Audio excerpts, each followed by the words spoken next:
Cerita dimulai di sebuah sekolah, di mana para siswa sedang berlomba lari di lintasan. Sementara sekelompok gadis menyemangati mereka dari pinggir lapangan. Berlari dengan sekuat tenaga, Xu Jing berhasil mencatatkan waktu 2 menit 36 detik.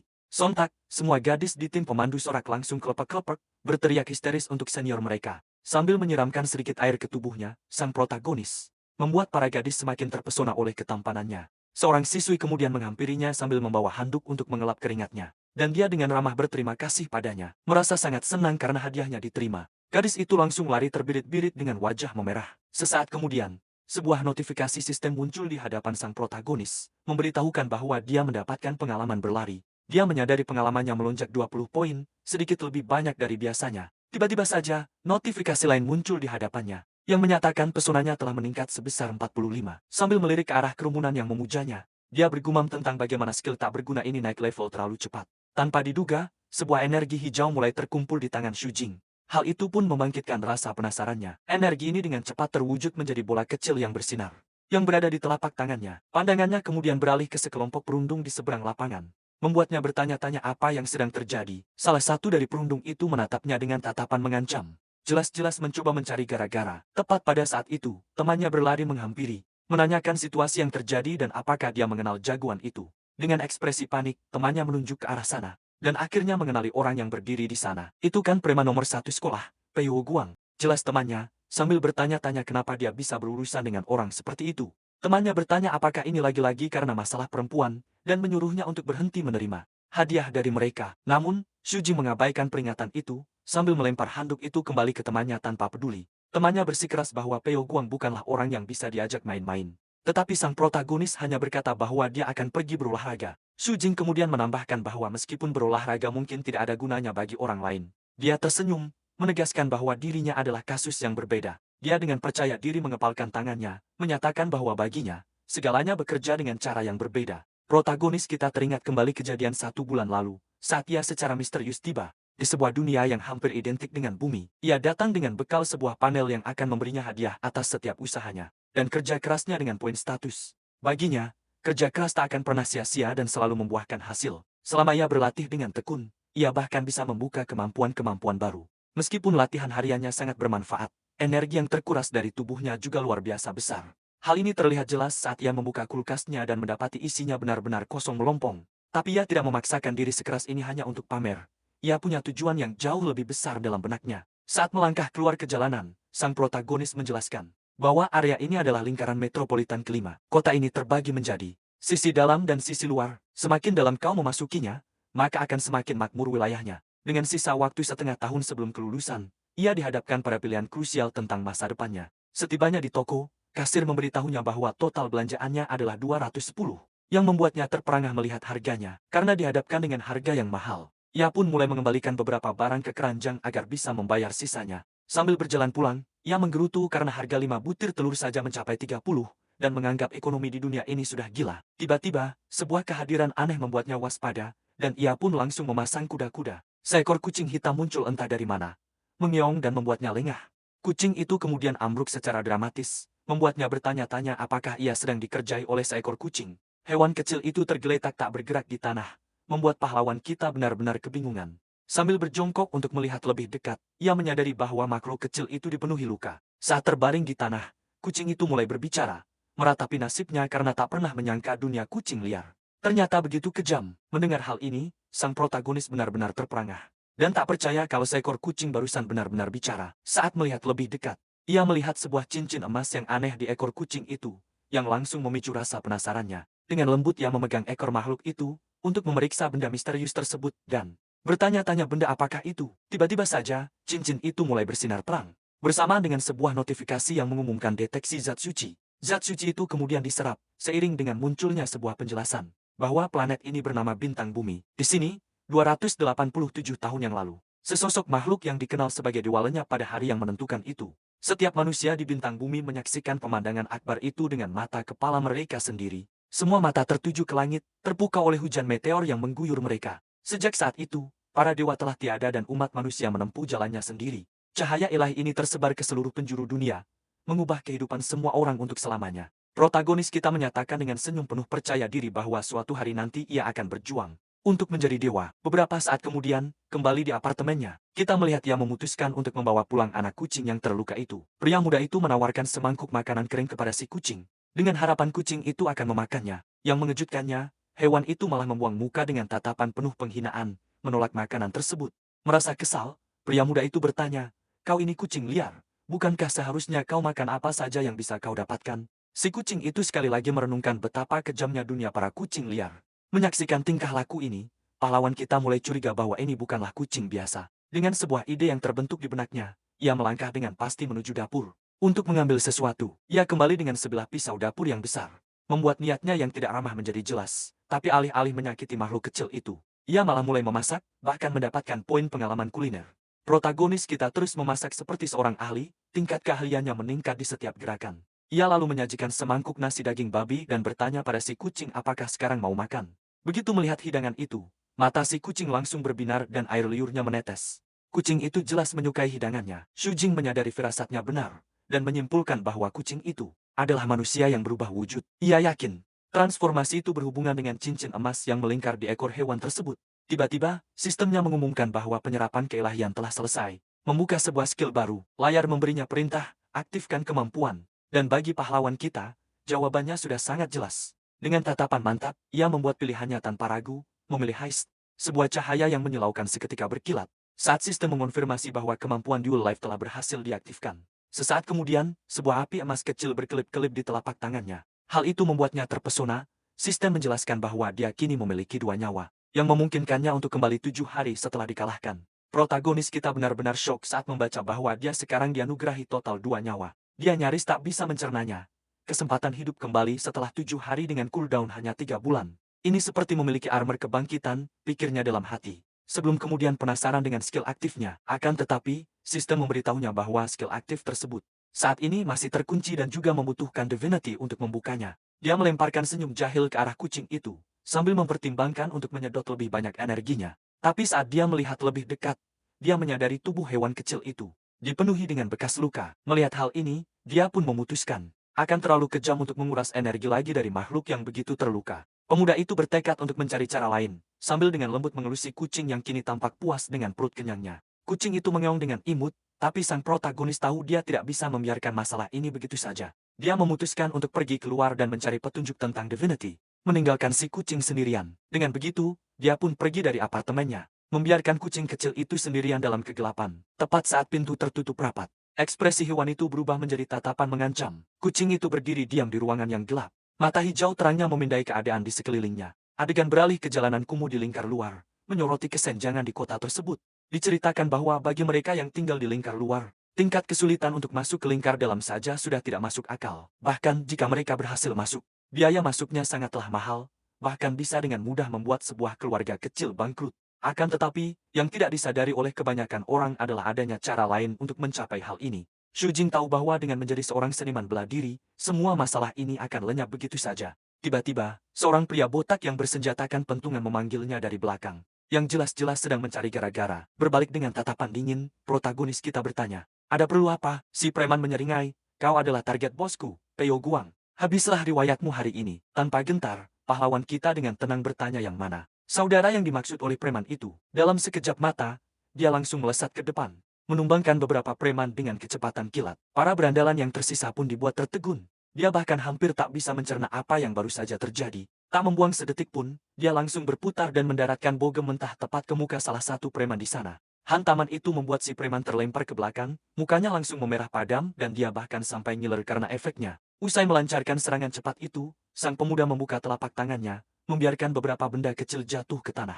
Dengan tatapan mata yang tajam, dia mengaktifkan kemampuan membidiknya. Bersiap untuk langkah selanjutnya, pemimpin preman itu kini sudah terkapar di tanah. Mengakui bahwa mangsanya punya beberapa trik, namun dia tetap sama sekali tidak terkesan. Itu saja tidak cukup, si preman itu menyatakan sembari bersiap untuk melancarkan serangan. Dengan aura naga biru yang mengelilinginya, dengan skill membidiknya yang aktif, sang protagonis bersiap untuk menghindari serangan yang datang. Tinju lawannya menghantam tanah hingga menciptakan sebuah kawah. Tetapi pemuda itu berhasil menghindarinya dengan mudah. Menyaksikan kekuatan serangan itu, pahlawan kita pun terkejut.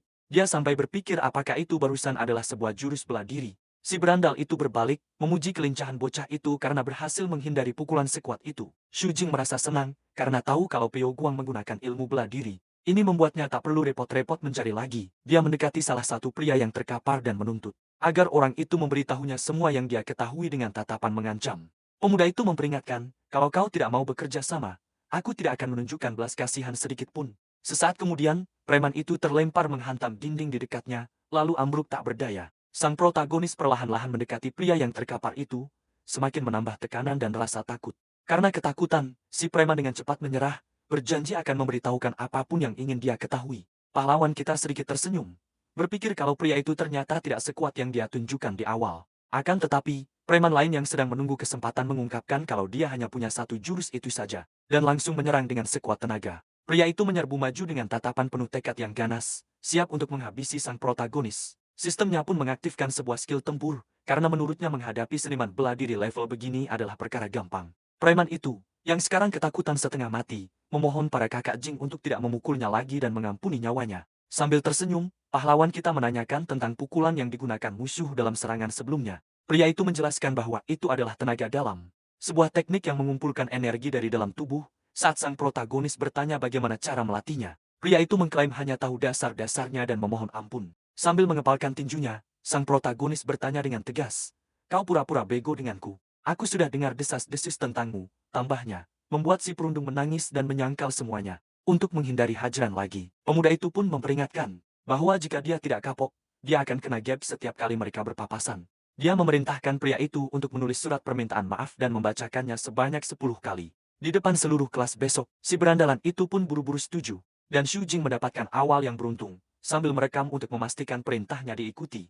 Melihat ponsel itu, pria tersebut panik, memohon pada pahlawan kita untuk tidak memuknya lagi. Karena si berandalan itu tidak bisa menjelaskan tekniknya dengan baik, sang protagonis malah meminta alamat dojonya. Adegan pun beralih, memperlihatkan gedung-gedung pencakar langit yang menjulang tinggi dan bercahaya. Di lingkar dalam kota, dia pun berjalan menyusuri area tersebut, mengikuti petunjuk arah yang diberikan untuk menemukan tujuannya. Sistemnya menampilkan pengalaman yang didapat dari pertarungan itu, menunjukkan bagaimana kemampuannya telah naik level. Dia berpikir bahwa bertarung menghasilkan imbalan yang jauh lebih besar daripada latihan biasanya. Berdasarkan hal ini, dia memutuskan untuk mencari lebih banyak pertarungan. Akhirnya tiba di dojo Golden Wine, pemuda itu pun masuk, mengumumkan bahwa dia datang untuk berkunjung, tetapi resepsionis menyuruhnya diam, menjelaskan bahwa sang master sedang mengajar. Sambil mengintip ke dalam ruangan, dia penasaran ingin melihat seperti apa kelas bela diri yang sesungguhnya di dalam. Sang master menjelaskan bahwa metode pernapasan adalah kuncinya untuk membuka kekuatan dalam tubuh. Menyadari inilah yang sebenarnya dia cari. Pemuda itu sangat senang dengan kesempatan ini. Dia bertanya pada resepsionis apakah dia bisa ikut bergabung, dan wanita itu, wajahnya memerah karena ketampanannya, dan mengiyakan. Saat dia berjalan mencari tempat, dia mendapatkan 30 poin pesona dan berterima kasih pada wanita itu atas bantuannya. Resepsionis itu khawatir karena dia masih baru dalam seni bela diri, dia mungkin tidak akan berhasil. Sang master melanjutkan instruksinya. Sementara wanita itu cemas akan daipek jika tidak ada murid yang lulus. Beberapa murid mencoba menahan napas, tetapi satu persatu, mereka menyerah sambil terbatuk-batuk. Wajah resepsionis itu langsung muram saat melihat murid mereka yang paling menjanjikan sekalipun Jushan telah gagal. Dia pun mendekati sang master,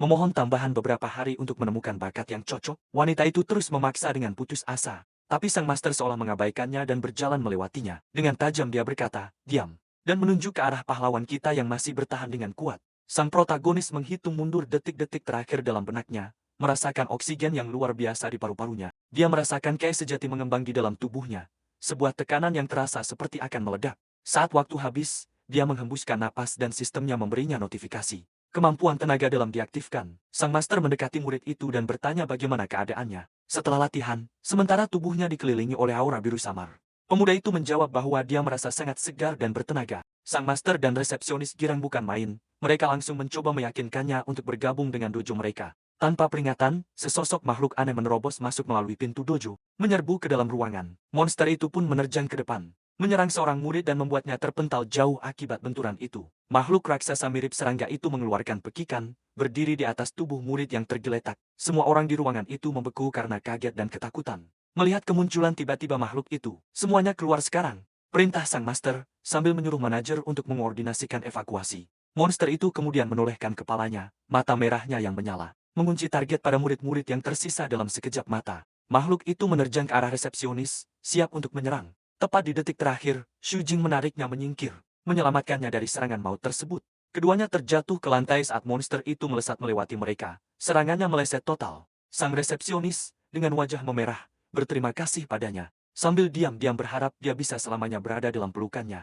Hanya karena tidak melakukan apa-apa, sistem memberinya 20 poin pesona lagi. Dia teringat penjelasan master tentang tenaga dalam dan menatap monster itu dengan sebuah rencana di benaknya. Sebuah seringai muncul di wajahnya saat dia memutuskan ini adalah kesempatan yang sempurna. Untuk menguji kekuatan barunya, diselimuti aura merah dari amarah yang murni.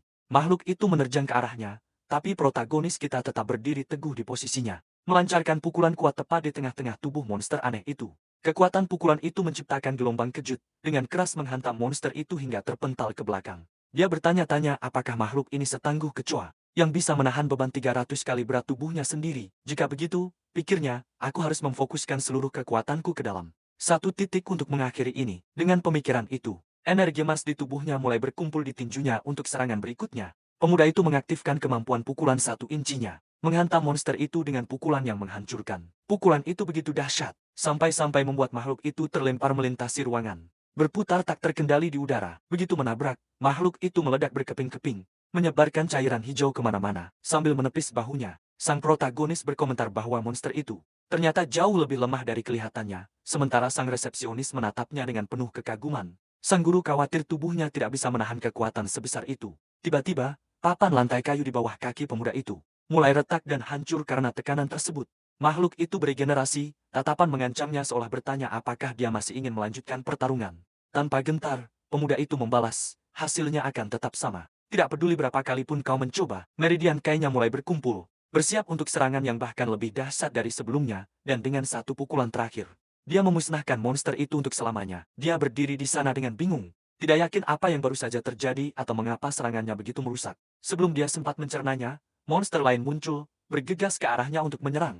Dia langsung sadar bahwa dia terlalu memaksakan diri pada pukulan terakhir, dan sekarang terlalu lelah untuk melawan. Tapi tepat sebelum makhluk itu mencapainya, seberkas cahaya biru dengan mudah membelahnya menjadi dua. Monster itu meledak menjadi serpihan, membuat pahlawan kita berdiri di sana dengan kebingungan total. Sambil melihat ke atas, dia bertanya-tanya apa yang sedang terjadi, dan siapa yang baru saja menyelamatkannya dari serangan itu. Seorang wanita berambut putih muncul, memperkenalkan dirinya sebagai kapten dari pasukan gagak putih. Void Blade sedang mengamankan area ini. Wanita itu mengumumkan semua warga sipil harus segera dievakuasi. Dia pun bertanya-tanya apakah semua orang di organisasinya cukup kuat untuk menyingkirkan monster dengan begitu mudahnya. Sang kapten menatap pemuda itu, sambil berpikir, usianya tidak mungkin lebih dari 18 tahun tapi sudah sekuat ini. Raut licik muncul di wajahnya seraya dia berpikir, aku harus mencari cara untuk merekrutnya. Dia berjalan mendekat dan berhenti tepat di hadapannya. Jarak mereka yang begitu dekat membuatnya sedikit tidak nyaman. Wanita itu kemudian memberinya sebuah kartu kertas kecil yang berisi beberapa informasi penting. Wanita itu menyuruhnya untuk datang ke alamat yang tertera di catatan itu pada hari Minggu ini pukul 5 sore untuk mendapatkan jawaban yang dia cari. Meskipun sedikit curiga, sang protagonis menerima kartu tersebut dan menyimpannya untuk nanti. Catatan itu mengarahkannya ke lantai ke-7 perpustakaan Qingqing untuk pertemuan mereka. Sang resepsionis dan wanita yang satunya bergegas menghampiri, dengan cemas menanyakan apakah dia benar-benar baik-baik saja. Mereka mulai menariknya ke arah rumah sakit, tetapi pemuda itu bersikeras bahwa dia tidak apa-apa. Resepsionis memintanya untuk kembali besok, meskipun sang master ragu dia akan pernah datang lagi. Sangat terkesan dengan kekuatan anak itu, dia memperhatikannya menghilang di antara jalanan kota. Dalam perjalanan pulang, sebuah notifikasi sistem muncul, merincikan semua pengalaman yang dia dapatkan dari pertarungan tadi. Dia merenung bahwa dengan pukulan 1 inci, bahkan pertahanan yang paling tangguh sekalipun bisa dihancurkan. Sambil tersenyum, dia mencoba meniru kembali perasaan mengumpulkan ki di tinjunya, tetapi saat mencobanya, dia meringis kesakitan.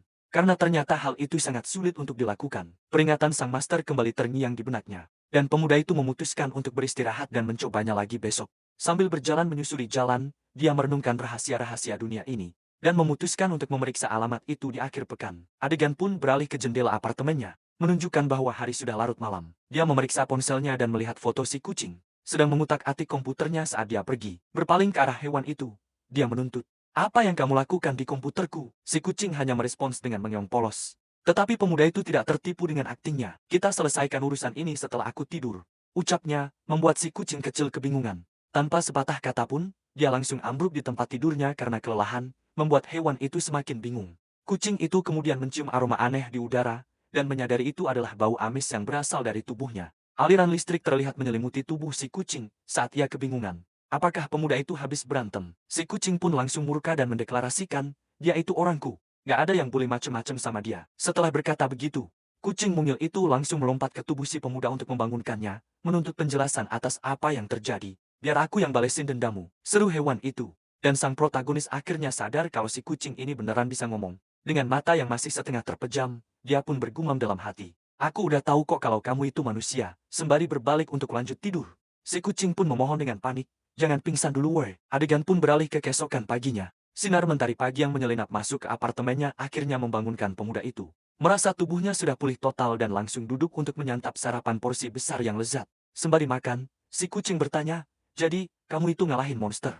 Bukannya abis digebukin orang? Protagonis kita dengan santai mengiyakan ceritanya. Sembari dia lanjut menikmati sarapannya, si kucing terlihat sedang berpikir keras. Mengingat kalau belakangan ini tidak ada laporan kemunculan monster. Di kota ini, tiba-tiba, senyum hangat terukir di wajah pemuda itu. Sembari tangannya mulai menggaruk lembut telinga si hewan mungil, makasih ya udah khawatirin aku, Ner. Ucapnya, yang membuat si kucing terlihat sangat senang. Makhluk kecil itu langsung salah tingkah. Bingung kenapa pemuda itu memilih nama tersebut, si kucing pun melompat. Harusnya kau panggil aku Tuan Ketua Sak dengan hormat. Sambil mengangkat ponselnya, sang protagonis bertanya, jadi, apa yang Tuan Ner lakukan di komputerku? Si kucing langsung panik bukan main, bingung harus menjawab apa. Dengan gugup dia menjelaskan kalau benda itu adalah cincin ekor kucing. Sebuah pusaka suci yang super langka. Hero kita lalu memegang ekor si kucing. Untuk melihat cincin itu lebih jelas, yang tentu saja membuatnya kaget. Dijelaskan bahwa saat dewa menghilang 287 tahun yang lalu, pusaka-pusaka suci ini mulai bermunculan. Semuanya pun menjadi masuk akal. Dia akhirnya paham bagaimana cincin misterius itu bisa menyerap kekuatan dewa. Si kucing pun protes, sampai kapan kamu mau megangin ekorku? Kayak gitu, si pemuda berdeham. Jadi, kamu lagi nyari buku panduan buat benda ini, ya? Makhluk itu menyangkalnya, dan mengklaim. Kalau dia sebenarnya sedang mencoba mencari cara untuk melepaskan benda itu.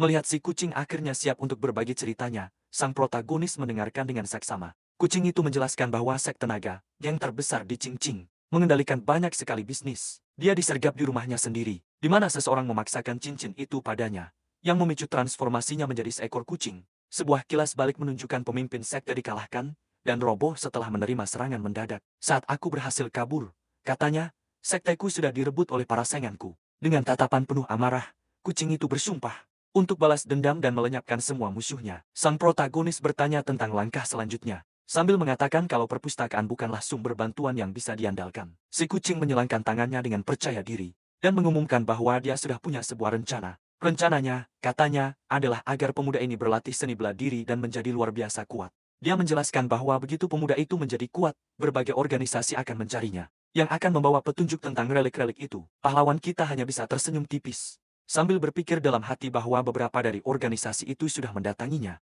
Kucing itu kemudian menyatakan bahwa dia akan memperkenalkannya ke dojo paling hebat untuk mengasah keterampilannya. Dengan aura misterius, makhluk itu bertanya, apa kau pernah dengar tentang dojo naga tersembunyi? Sang protagonis tampak sedikit terkejut dengan pertanyaan itu, dan menjawab bahwa tentu saja dia pernah mendengarnya. Dia menjelaskan bahwa saat pertama kali ingin berlatih seni bela diri, dia mencari tahu harga dari setiap dojo di kota. Dia ingat betul kalau dojo naga tersembunyi adalah yang paling mahal, dengan segudang ulasan buruk di internet. Si kucing itu mendengus, membalas bahwa ulasan-ulasan itu berasal dari para pecundang, yang tidak sanggup menjalani latihan intensnya. Ketika pemuda itu bertanya bagaimana cara bergabung, makhluk itu mengatakan caranya adalah dengan langsung menyerbu dojo dan mengalahkan semua orang di dalamnya. Sambil menyebutnya kampungan, kucing itu menjelaskan bahwa penyerbuan itu hanyalah bentuk wawancara kerja versi mereka. Dia menggambarkan sebuah piramida peringkat, dengan murid yang membayar berada di paling bawah dan para penyerbu yang berhasil berada di puncak. Semangat yang tak terkalahkan adalah bagian paling penting dalam perjalanan seni bela diri. Si kucing itu menjelaskan bahwa menyerbu dojo adalah ujian pamungkas, cara terbaik untuk membuktikan semangat dan kekuatan seorang petarung sejati. Kucing itu menyuruhnya untuk pergi ke dojo keesokan harinya, sambil menyebutkan kalau ia punya beberapa urusan penting yang harus diurus pada hari itu. Protagonis kita pun bersiap untuk mengikuti nasihat yang agak nyeleneh dari si kucing itu. Setibanya di sana, seorang instruktur menyambut pahlawan kita di dojo naga tersembunyi. Saat pemuda itu menjabat tangan sang instruktur untuk memperkenalkan dirinya, ucapannya terpotong di tengah jalan. Dia pun menyadari bahwa pria itu mencengkeram tangannya dengan kekuatan luar biasa dan bertanya-tanya apakah ini semacam ujian. Mengira itu adalah sebuah ujian, dia memutuskan untuk menjadi serius dengan mengumpulkan ki sejatinya ke tangannya. Sebagai tanggapan, instruktur itu melolong kesakitan, memohon pada pemuda itu untuk segera melepaskan tangannya. Murid-murid lain pun mulai tertawa, dan instruktur yang malu itu membentak mereka karena mulut mereka yang berisik. Tiba-tiba, terdengar pengumuman bahwa master tua dojo dan murid-muridnya sedang mendekat. Seorang pria tua di kursi roda muncul bersama 4 muridnya. Kehadiran mereka mengejutkan semua orang. Namun, protagonis kita benar-benar kaget melihat si kucing, Warner, duduk dengan nyaman di pangkuan sang master. Pria tua itu memerintahkan semuanya untuk diam, dan ketegangan di ruangan itu seketika menjadi pekat. Dia langsung berbicara kepada pahlawan kita, bertanya, "Siapa kau, orang yang datang untuk menantang dojoku?" Kucing di pangkuan sang master memberi kedipan mata halus pada pemuda itu. Membuatnya benar-benar bingung. Xu Jing mengamati kelompok itu dan berkata dengan percaya diri, "Bukan sambutan yang buruk. Sudah lama sekali sejak ada yang berani menyerbu dojo ini." Sang master berkata, "Apakah kau yakin dirimu memenuhi syarat?" Pemuda itu dengan cepat memeriksa statusnya, melihat level tempurnya yang rendah, dan menjadi tidak yakin bagaimana harus menjawab. Pria tua itu kemudian berkata bahwa dia akan mengajukan beberapa pertanyaan. Dan pahlawan kita setuju untuk menjawab. Dia menanyakan namanya, usia, dan bahkan menanyakan tentang keluarga serta pekerjaannya. Sang protagonis menjadi tegang, bertanya-tanya dalam hati apakah ini wawancara kerja, atau sebuah lamaran pernikahan. Sang master pun terkekeh. Untuk calon menantu, aku harus menanyakan beberapa pertanyaan lagi. Apa yang sedang terjadi? Protagonis kita bergumam tanpa suara, yang dijawab oleh si kucing dalam diam bahwa ia juga tidak tahu apa-apa. Salah satu murid kemudian angkat bicara. To find out if you're qualified, we must first fight. A spark of interest lights up in our hero's eyes at the proposed challenge. The ghetto settles into a fighting stance and he says, "Don't worry, little brother. I'll go easy on you." Completely undaunted, the young man accepts the challenge, preparing for the impending fight. With that, the junior-senior sister rushes forward to attack. Surprising the other students, the instructor whose hand was crushed earlier scoffs. "Fat kid is about to get wrecked." The chat grumbles under its breath. "If this is a marriage interview, why is sir fighting?" The disciple charges forward, shouting a warning to her little brother to watch out. Alarmed by her speed, the feline panics and cries out Xu Jing's name in worry. A blue targeting reticle appears in the girl's eyes, hinting at some kind of combat system. She throws a flurry of punches, but the protagonist effortlessly dodges every single one, seizing an opening. He manages to grab the woman's arm in the middle of her assault. In one fluid motion, he flips her over his shoulder, slamming her head onto the floor. The girl is left with her eyes spinning, completely knocked out by the young man's single move. The other disciples are stunned, remarking on his precise vision and footwork. The master laughs, congratulating the chap. On finding such a promising seedling, Andy the feline proudly takes the credit. As his system displays the experience gain, Xu Jing asks if his challenge was successful. The old man confirms that by defeating Zhu Shanin, he has already qualified as a direct disciple. With a warm smile, the master then asks, "Isn't it time you started calling me master?" The protagonist is slightly confused by the master's phrasing. Not quite getting the joke, he bows respectfully, greeting his new master Andy the dojo senior brothers and sisters. The girl on the floor introduces herself as Zhu Shanin, admitting she underestimated him. Xu Jing thanks her for the lesson, realizing she must have been the newest addition. Before him, a woman approaches, addressing him as young Master Xu, and offering to handle his paperwork. The master explains that, sebagai penghuni baru di inner ring, gelar formal itu memang pantas untuknya. Pemuda itu jelas merasa tidak nyaman dengan panggilan barunya. Bertanya apakah mereka bisa menggunakan sesuatu yang tidak terlalu formal. Wanita itu menyarankan panggilan Tuan Jing dan dia pun menerimanya. Hanya untuk menyudahi percakapan yang canggung itu, adegan kemudian beralih ke sebuah area launi. Dengan sorotan kamera dari dekat pada papan nama di pintunya. Di dalam ruangan, dia berkomentar kepada si kucing bahwa pertarungan tadi tidak sesulit yang dikatakan orang-orang. Tetapi si kucing itu merespons dengan nada serius, mengatakan bahwa pada kenyataannya, gadis itu jauh lebih kuat darinya. Sebuah bagian statistik muncul, menunjukkan bahwa atribut gadis itu jauh lebih unggul darinya di hampir semua kategori. Dia meremehkanmu, jelas si hewan itu, tapi kemenangan tetaplah kemenangan. Tidak ada lagi yang perlu dibahas. Pahlawan kita menyadari bahwa dia menang hanya karena kebetulan. Dan perjalanannya dalam berlatih masih sangat panjang. Dia bertanya kemana si kucing pergi menghilang kemarin. Dan makhluk itu mengatakan dia harus mengunjungi kakek Leo. Si kucing itu lalu mengungkapkan bahwa kakek ini hampir menjadi kekasih neneknya. Sebuah cerita yang dianggap sangat lucu oleh pemuda itu. Wanita itu kembali dan memberinya kartu identitas baru, sebuah tindakan yang membuatnya mendapatkan tambahan 20 poin pesona. Keesokan harinya, seorang murid berkata bahwa dia mendengar si anak baru itu berlatih sepanjang malam tanpa henti. Kita lalu melihat sang protagonis memaksa dirinya hingga ke batas kemampuannya. Dengan beberapa notifikasi pengalaman yang bermunculan, kekuatan batinnya meningkat ke tingkat 2, dan pesonanya secara bersamaan bertambah sebanyak 35 poin.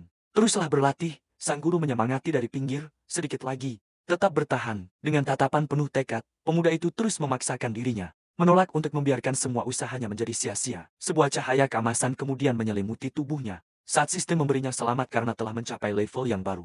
Setelah melalui sesi latihan yang mengerikan, dia akhirnya ambruk ke lantai. Benar-benar kehabisan tenaga. Pria tua itu pun memujinya, mengatakan bahwa dari semua murid yang pernah dia latih, pemuda inilah yang paling menjanjikan. Dia berkata bahwa cepat atau lambat, dia akan siap untuk mempelajari metode kultivasi dari sekte naga tersembunyi. Pemuda itu langsung duduk dengan penuh semangat, dan bertanya, Level berapa yang harus dia capai untuk bisa mempelajari metode baru ini? Sang guru lalu mengulurkan tangannya, menyuruh sang protagonis untuk melakukan tes singkat. Dia mengira ini hanyalah latihan biasa, tapi sepertinya si kakek tua punya rencana lain. Mata sang guru berubah menjadi merah saat dia memusatkan energinya. Dengan ekspresi yang garang, sejumlah besar kai mengalir ke dalam tubuh pemuda itu, membuatnya benar-benar terkejut. Dia mencoba melawan, tapi energi itu begitu dahsyat hingga membuatnya tak berdaya sama sekali. Olahraga apa yang kamu lakukan? Tanya si kakek. Pemuda itu menjawab, aku hanya jogging sesekali saja. Sang protagonis bertanya apakah ada yang salah dengan tubuhnya. Tapi sang guru meyakinkannya tidak ada masalah. Dia menjelaskan bahwa tubuhnya memiliki keseimbangan yang sangat sempurna, seolah-olah dipahat oleh dewa. Sang guru menyebutnya jenius bela diri, meskipun pemuda itu tahu. Semua itu berkat panel sistem miliknya. Dengan penuh semangat, dia bertanya apakah dia bisa mempelajari metodenya sekarang. Dan si kakek tertawa kecil melihat ketidaksabarannya. Sang guru menjelaskan bahwa tubuhnya dipenuhi luka-luka, mikro dan akan berbahaya jika mencoba berkultivasi sekarang. Dengan ekspresi serius, sang protagonis bertanya apa yang harus dia lakukan untuk mempersiapkan diri. Kakek tua itu menyuruhnya pergi ke aula, mengatakan akan mengirim seseorang dengan salep khusus. Adegan pun beralih ke sisi dojo naga tersembunyi yang bersinar di tengah langit malam. Ketika ada ketukan di pintu, sang protagonis, tanpa curiga, menyuruh orang itu masuk. Jusan masuk, mengumumkan bahwa dia datang untuk mengobati adik seperguruan kecilnya yang terluka. Pemuda itu menjadi gugup, bertanya-tanya apakah wanita itu benar-benar datang untuk membalas kekalahannya. Gadis itu kemudian menyuruhnya melepas bajunya, sebuah permintaan yang membuatnya sedikit bingung. Dia pun menurut, dan wanita itu memuji fisiknya, mengatakan bahwa tubuhnya terbentuk dengan baik. Interaksi ini langsung memberinya tambahan 45 poin pesona. Menurut sistemnya, saat sang protagonis berbaring di tempat tidur, kakak seperguruannya memperingatkannya untuk tidak bergerak. Dia mulai mengoleskan salep, tapi kedekatannya membuat pemuda itu sedikit gelisah.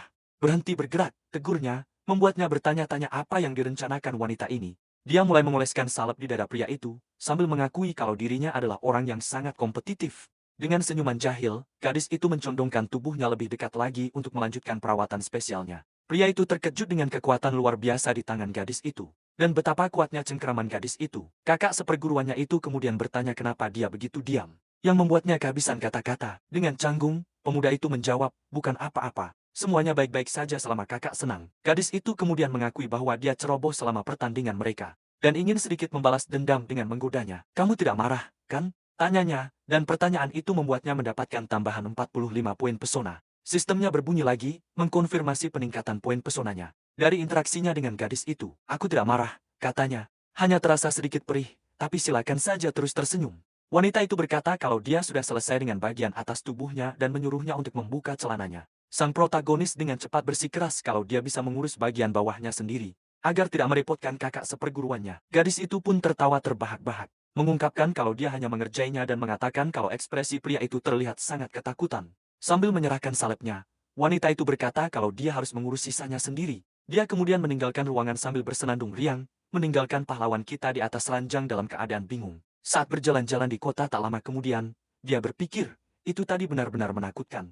Aku hampir saja dipreteli oleh wanita itu. Tiba-tiba, sebuah notifikasi sistem muncul dan memberinya selamat karena telah menaikkan level keahliannya. Melihat level barunya, dia memutuskan karena sedang senggang. Sebaiknya dia mengecek pertemuan di perpustakaan itu. Dia berpikir tentang pasukan White Raven, mengira kalau itu mungkin hanyalah semacam unit polisi khusus. Sambil menatap gedung itu, dia bertanya-tanya mengapa mereka mengatur pertemuan di tempat seramai ini. Adegan kemudian menyorot ke sebuah plakat emas di pintu masuk, yang bertuliskan, Perpustakaan Kinkin. Sesampainya di lantai 7. Dia mendapati tempat itu benar-benar kosong dan bertanya-tanya apakah dia sedang dikerjai. Tapi kemudian, seseorang memanggil namanya dengan ekspresi yang serius.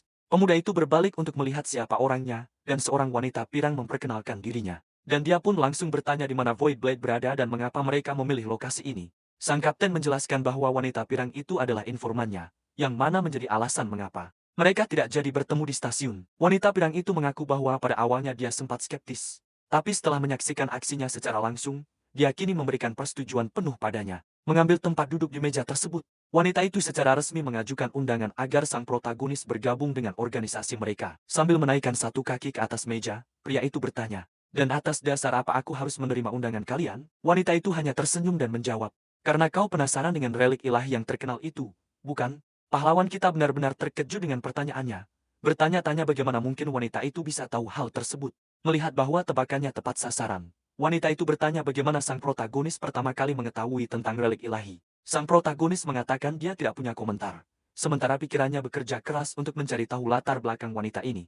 Wanita pirang itu kemudian mengambil sebotol air mineral untuk menuangkannya segelas untuk sang protagonis. Tampak tertarik dengan situasinya. Wanita itu berkata, "Tidak masalah jika kau tidak mau bicara. Itu salahku karena tidak memberikan informasi yang cukup kepadamu terlebih dahulu." Dengan senyuman, dia mendorong sebuah cangkir ke arah pria itu, mempersilakannya untuk minum. Merasa benar-benar bingung, dia memutuskan untuk mengikuti permainannya dan meneguk minuman itu, untuk melihat apa yang akan terjadi selanjutnya. Namun yang membuatnya bingung, dia menyadari bahwa itu hanyalah air biasa tanpa rasa apapun yang bisa dibedakan. Wanita itu kemudian mengambil air yang sama dan mulai menuangkannya ke dalam sebuah teko mewah yang berukir indah. Dia lalu menggunakan teko tersebut untuk menuangkan air kembali ke dalam cangkir sang protagonis. "Apakah ini masih air tawar biasa?" tanyanya, sambil mencoba menebak apa maksud dari tindakan wanita itu.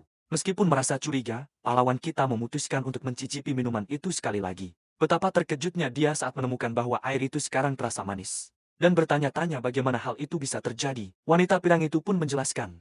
287 tahun yang lalu, sesosok makhluk yang dikenal sebagai Tuhan telah lenyap. Titik-titik cahaya yang tersebar dari peristiwa itu, lanjutnya, melahirkan sesuatu yang baru. Partikel-partikel cahaya ini kemudian dikenal sebagai darah Tuhan. Dan partikel itu turun layaknya hujan ke seluruh penjuru dunia. Darah Tuhan itu kemudian menyatu dengan berbagai macam benda. Dan juga makhluk hidup yang mengubah planet ini untuk selamanya. Dan benda-benda yang telah dimasuki oleh darah ini, pungkasnya, adalah apa yang kami sebut sebagai relik ilahi. Pria muda itu meminta untuk melihat relik tersebut, karena masih setengah curiga, bahwa wanita itu hanya diam-diam memasukkan gula ke dalam air minumnya. Namun, saat dia menyentuh teko itu, sistem miliknya langsung mendeteksi adanya kekuatan dewa dan mulai menyerap energinya. Dengan sangat gembira, dia bertanya tentang fungsi relik itu, sambil menebak apakah benda ini bisa merebus air begitu saja dari udara. Wanita itu tertawa kecil dan mengatakan tebakannya hampir benar. Sambil berpikir dalam hati betapa lucu dan polosnya pemuda ini, dia kemudian menyadari bahwa level air di dalam teko itu sama sekali tidak berkurang, dan bertanya apakah airnya tidak terbatas, yang membuatnya mendapat pujian atas kecerdasannya. Sistemnya terus menyerap kekuatan dari relik tersebut, yang memungkinkannya untuk mengumpulkan 502 poin keilahian. Sebuah senyuman lebar langsung terukir di wajah sang protagonis. Karena dia sadar akhirnya memiliki poin yang cukup untuk membuka kemampuan aktifnya. Wanita pirang itu lalu berkata bahwa sebagai seorang siswa papan atas, dia seharusnya paham implikasi dari benda semacam ini. Pemuda itu langsung paham, benda-benda pusaka ilahi ini memiliki kemampuan untuk sepenuhnya menentang hukum yang berlaku di dunia mereka. Dia lalu bertanya-tanya apakah teko itu pada dasarnya adalah sebuah mesin gerak abadi, dan apa hubungannya semua itu dengan kota ini. Namun wanita itu menasihatinya untuk tidak terlalu memikirkannya, karena keberadaan sebuah relik ilahi itu sendiri sudah mewakili sesuatu yang irasional. Saat dia bertanya mengapa wanita itu memberitahukan semua ini padanya, dia mengungkapkan bahwa itu karena sang protagonis telah mengalahkan monster 3 hari yang lalu. Dia memujinya, menyatakan bahwa dari level spiritual, pemuda itu sudah melampaui sebagian besar orang-orang pada umumnya. Setelah mengatakan itu, wanita tersebut mengulurkan tangannya dengan sopan, mengajaknya untuk bergabung dengan perusahaan penahanan relik miliknya. Tanpa ragu sedikit pun, dia langsung menyambar tangan wanita itu, dengan ekspresi tulus yang putus asa, dan memohon agar diizinkan bergabung dengan tim. "Aku akan mematuhi semua perintah," teriaknya. "Ini benar-benar pekerjaan yang sangat aku butuhkan."